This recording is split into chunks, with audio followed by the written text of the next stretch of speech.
আজকে বানাবো একদম ঘরোয়া স্টাইলে রুই মাছ আলু দিয়ে ঝোল। তো প্রথমে আমি কড়াইতে তেল দিয়ে পেঁয়াজ রসুন আদাগুলো ভালো করে ভেজে নেব।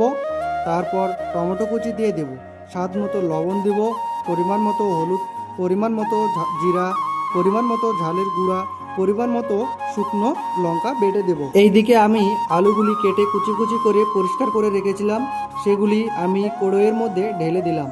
তারপর একটু নাড়াচড়া করে নিলাম।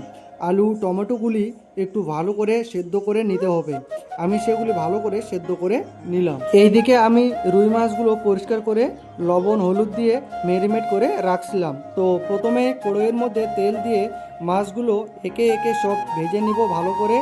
এইদিকে আমি আলু ও টমেটোগুলির মধ্যে পরিমাণ মতো জল দিয়ে রাখছিলাম। এবার আমি আলু ও টমেটোগুলির মধ্যে একে একে সব মাছ রেখে দিব।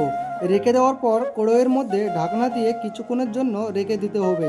তো অলমোস্ট 80% হয়ে গেছে। এবার আমার আলু ও রুই মাছের ঝোল কমপ্লিট।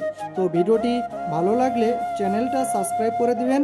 তোমরা এই ধরনের ছোট ছোট রেসিপি দেখতে চাইলে আমার সাথে থাকবেন।